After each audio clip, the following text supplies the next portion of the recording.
அப்போது சரியாக ஆல்பர்ட் அந்த மிஷினை கொண்டு வர, இனி அதுக்கான தேவை இருக்காது ஆல்பர்ட் சார் என்றபடி கால் மேல் கால் போட்டு உட்கார்ந்து அந்த சண்டை காட்சியை வேடிக்கை பார்க்க ஆரம்பித்தான் ஹரிஷ். ஏண்டா, எல்லா விஷயத்துலையும் 2 பேரும் ஒன்னா இருக்கலான்னு சொல்லி தானே அந்த டூப்ளிகேட் மாலையை என்கிட்ட விற்க சொல்லி கொடுத்த. இப்போ நீ மட்டும் தப்பிக்க பார்க்குறியா? அப்போது போலீஸ் வண்டியின் சைரன் சத்தம் கேட்டது. அன்றைக்கு அசோக்கின் பிரச்சனையில் காப்பாற்ற வந்த அதே லேடி அசிஸ்டன்ட் கமிஷனர் தான் இப்போதும் வந்திருந்தாள். அவள் அந்த ஏரியாவில் ரவுண்ட்ஸில் இருக்கும்போதுதான் இந்த பிரச்சனை பற்றிய தகவல் வந்தது.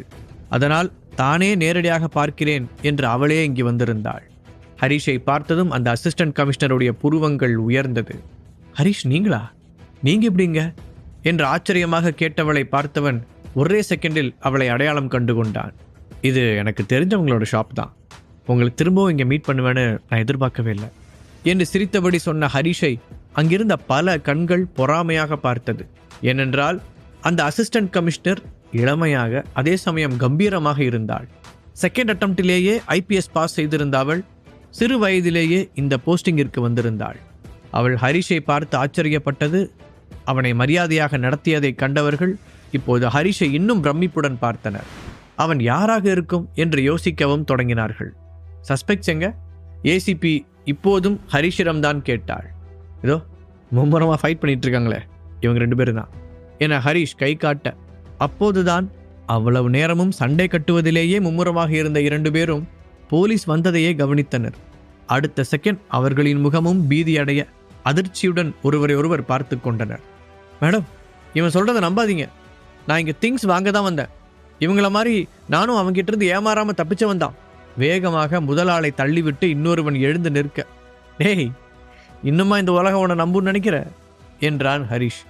அப்படிதான் வச்சுக்கோ. ஏன் இங்கே பாரு, சும்மா நீ சொல்றது இவன் சொல்றதெல்லாம் கோர்ட் நம்பாது.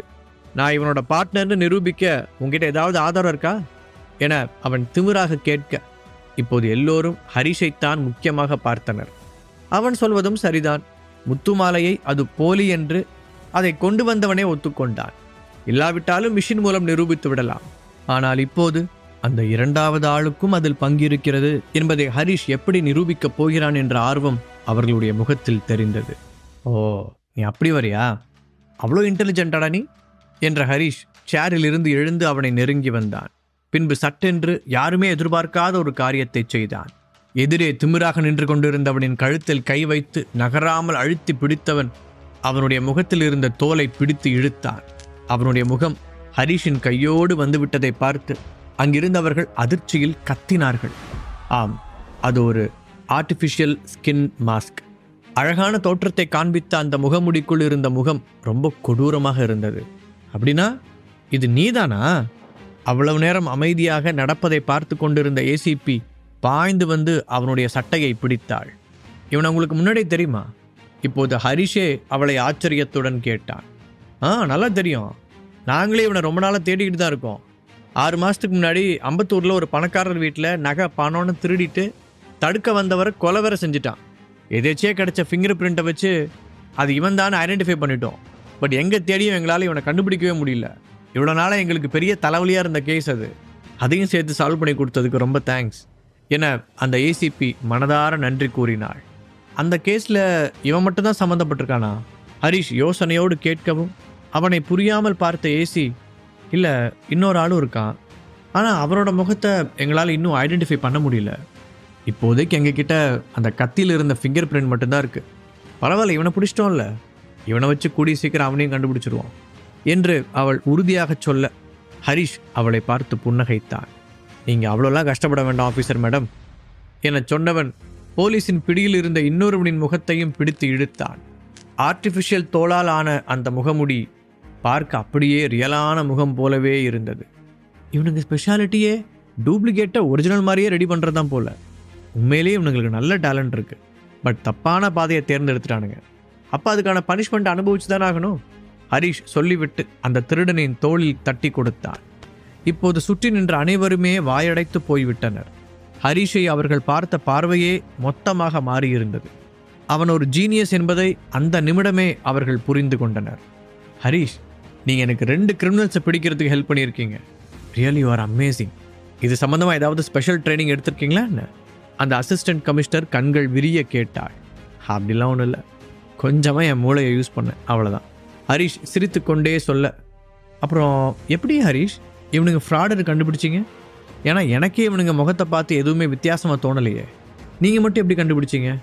அந்த ஆஃபீஸர் ஆச்சரியத்துடன் கேட்டாள். அது ஒன்றும் இல்லை, என்கிட்டருந்து தப்பிக்க ட்ரை பண்ணப்போ இவன் முகத்தோட ஓரத்தில் ஒரு சின்ன பகுதி லைட்டாக சுருண்டு இருந்துச்சு, அதை வச்சு தான் கண்டுபிடிச்சேன், ஹரிஷ் அசால்ட்டாக சொன்னான். ஆனால் அந்த ஏசிபியால் அதை முழுமையாக ஏற்றுக்கொள்ள முடியவில்லை. அவளும் தான் அந்த கிரிமினலின் முகத்தை பக்கத்தில் பார்த்தாள். அவளுக்கு எதுவும் தெரியவே இல்லை. அவள் மீண்டும் சந்தேகத்துடன் ஹரிஷிடம் கேட்க, சிம்பிள், அந்த அளவுக்கு என்னோட கண் பார்வை ரொம்ப ஷார்ப்பாக இருக்குன்னு அர்த்தம். ஹரிஷ் சாதாரணமாக பதில் சொன்னான். அவன் அந்த விஷயத்தை பற்றி பெரிதாக அலட்டிக் கொள்ளவில்லை. சரி, எதுவாக இருந்தாலும் நான் உங்களுக்கு நன்றி சொல்ல கடமைப்பட்டிருக்கேன். நீங்கள் ஃப்ரீயாக இருக்கும்போது ஒரு நாள் நான் இதுக்காகவே உங்களுக்கு ட்ரீட் தரேன். ஏசிபி கூற அவனும் சம்மதமாக தலையசைத்தான். அதன் பிறகு அவள் அங்கிருந்து கிளம்ப, ஒரு நிமிஷம் மேடம் என்ற ஹரிஷ் அவளை தடுத்து நிறுத்தினான். ஆல்ரெடி 2 டைம் மீட் பண்ணிட்டோம், ட்ரீட் வேற தரேன்னு சொல்லியிருக்கீங்க, ஆனால் உங்கள் பேர் என்னன்னு சொல்லாமலே போகிறீங்களே என்று கேட்டான். தன்னுடைய நெஞ்சில் குத்தியிருந்த பேட்ஜை தொட்டு காட்டியவள் Kayalvizhi Suryakumar, assistant commissioner of police என்று கம்பீரமாக சொல்லிவிட்டு பளிச்சென்ற புன்னகையுடன் அங்கிருந்து கிளம்பினாள்.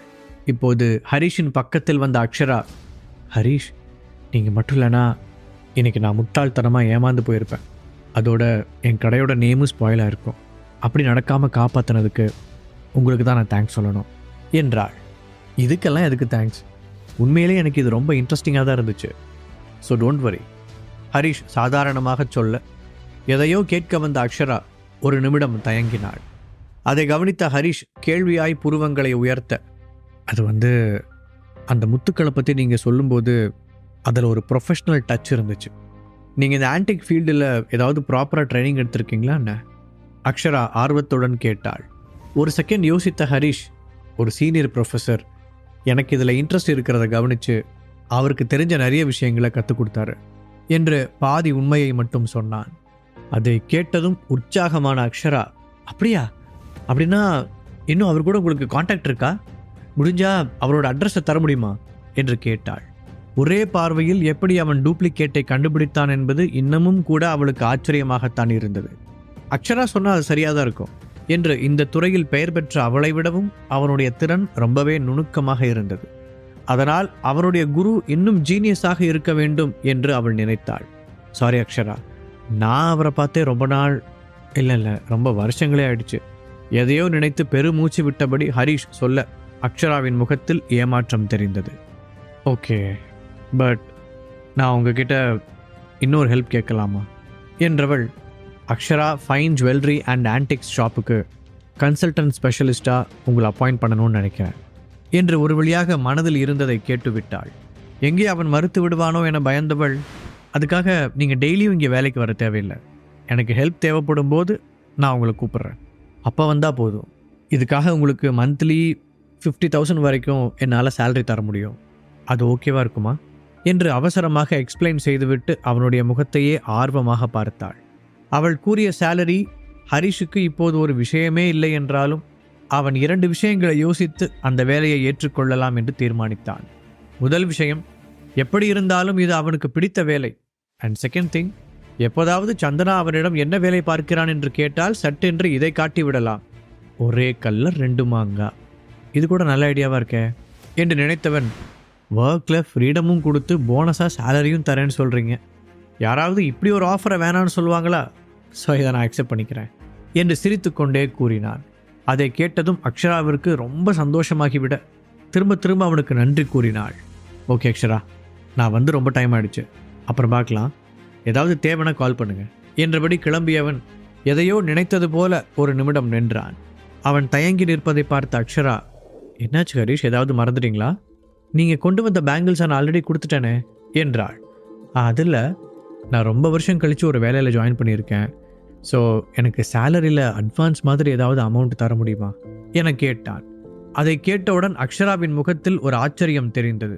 ஆனால் அதை வெளிக்காட்டி கொள்ளாமல், ஷோர் ஹரிஷ், ஆக்சுவலி நீங்கள் எனக்கு பண்ண ஹெல்ப்புக்கு நான் முதல்ல அதை கொடுத்துருக்கணும் என்று சொன்னபடி தங்கள் கடையின் கேஷியரை அழைத்தாள். நோனோ, அது ஒரு ஃப்ரெண்டாக நான் உங்களுக்கு பண்ண ஹெல்ப், நீங்கள் என்னோட இந்த மந்த் சேலரியில் அட்வான்ஸ் கொடுத்தா போதும், ஹரிஷ் சொல்லிக் கொண்டிருக்கும் போதே 20,000 ரூபாயை அவனிடம் நீட்டினாள் அக்ஷரா. இது போதுமா ஹரிஷ்? அவள் கேட்க, இதுவே அதிகம், தேங்க்யூ சோ மச் அக்ஷரா என்றவன் உற்சாகமாக அங்கிருந்து வெளியில் வந்தான். ராஜேஸ்வரன் ஃபேமிலிக்காக ஆனந்திடம் கொடுத்தது போக அவன் அக்கவுண்டில் மிச்சம் இருக்கும் அமௌண்ட்டே கோடிகளில் தேரும். ஆனால் ஹரிஷ் வேறொரு காரணத்துக்காகத்தான் அந்த 20,000 கேட்டு வாங்கியிருந்தான். சரியாக அரை மணி நேரம் கழித்து சந்தனாவிற்கு ஃபோன் செய்த ஹரிஷ் அவளை நேரில் பார்க்க வேண்டும் என்று சொன்னான். அந்த செம்மொழி பூங்காவிற்குள் நுழைந்த சந்தனாவின் கண்கள் ஹரிஷைத்தான் அவசரமாக தேடியது. அவன் திடீரென ஃபோன் செய்து அவளை பார்க்க வேண்டும் என்று சொன்னவுடன் மற்ற வேலைகளையெல்லாம் விட்டுவிட்டு சந்தனா உடனே கிளம்பி வந்திருந்தாள். அவன் வீட்டை விட்டு போன பிறகு சந்தனாவுமே அவனை ரொம்ப மிஸ் செய்தாள். தூரத்தில் வரும் சந்தனாவை பார்த்தவுடன் ஹரிஷ் உற்சாகமாக கையசைக்க சந்தனா அவன் பக்கத்தில் போய் உட்கார்ந்தாள். கொஞ்ச நேரம் எதுவும் பேச முடியாமல் இருவரும் ஒருவரை ஒருவர் பார்த்து கொண்டிருக்க சட்டென்று தன்னை மீட்டு கொண்ட ஹரிஷ் அவன் பின்னால் வைத்திருந்த பாக்ஸை எடுத்து அவளிடம் நீட்டினான். அதை பார்த்த சந்தனாவின் கண்கள் விரிந்தன. என்ன ஹரி இது என அவள் திகைப்புடன் கேட்க, அதை வாங்கி பிரித்து பார்த்தா தெரிய போகுது என்றான் ஹரிஷ். அவளும் ஆர்வமாக அந்த பாக்ஸை பிரிக்க உள்ளே அவளுக்கு பிடித்த லாவெண்டர் கலரில் அழகான டிசைனர் சாரி ஒன்று இருந்தது. அதை ஆசையாக தடவி பார்த்தவள், என்ன ஹரி சடனா இப்படிலாம் சர்ப்ரைஸ் பண்ற என சந்தோஷத்துடன் கேட்டாள். பிடிச்சிருக்கா பேபி? ஹரிஷ் ஒற்றை வார்த்தையில் பதிலுக்கு கேட்க, ரொம்ப என்றவள் திடீரென ஏதோ ஞாபகம் வந்தவளாக, ஹரி இந்த சாரி எப்படியும் 20,000க்கு குறையாது, இது எப்படி என்று இழுத்தாள். உனக்கேது அவ்வளோ காசு என்று நேரடியாக கேட்க அவளுக்கு சங்கடமாக இருந்தது. அவனிடம் இப்போதெல்லாம் பணப்புழக்கம் இருப்பதை அவளும் கவனித்திருந்தாள். இருந்தாலும் அவளால் கேட்காமல் இருக்க முடியவில்லை. நீ என்ன கேட்க வரேன்னு எனக்கு நல்லாவே புரியுது. அதை கேட்குறதுக்கு எதுக்கு இவ்வளோ யோசிக்கிற? நான் இப்போ புதுசாக ஒரு வேலையில் ஜாயின் பண்ணியிருக்கேன்னு சொன்னேன் இல்லையா, அங்கே நான் அட்டன் பண்ண ஒரு டீல் சக்ஸஸ் ஆனதுனால சின்ன போனஸ் மாதிரி கொடுத்தாங்க. நாளைக்கு உனக்கு முக்கியமான நாளுங்கிறதுனால இந்த சாரியை வாங்கிட்டு வந்தேன். ஹரிஷ் சொல்ல சந்தனாவின் கண்கள் கலங்கியது. அவர்கள் காதலித்த காலத்தில் ஹரிஷ் இப்படித்தான் சின்ன சின்ன சர்ப்ரைஸ் கொடுத்து கொண்டே இருப்பான். கல்யாணம் முடிந்ததும் எல்லாம் தலைகீழாக மாறியிருக்க தாமரை இலை தண்ணீரை போல ஒரு வாழ்க்கையை வாழ வேண்டியிருந்தது. இப்போது கொஞ்ச நாட்களாக ஹரிஷிடம் அந்த பழைய உற்சாகமும் துள்ளலும் திரும்பி வந்திருப்பதை உணர்ந்தவளுக்கு சந்தோஷம் தாங்க முடியவில்லை. இந்த இடைப்பட்ட 2 வருஷங்கள் அவர்களுடைய வாழ்க்கை வேறொரு பாதையில் பயணித்திருக்க இந்த பழைய ஹரிஷ் அவளுக்கு ரொம்ப புதிதாய் தெரிந்தான். ஹரி நீ எப்போ வீட்டுக்கு வருவ என்று திடீரென கேட்டாள். அவளுடைய குரலில் ஏக்கம் வழிந்தோடியது.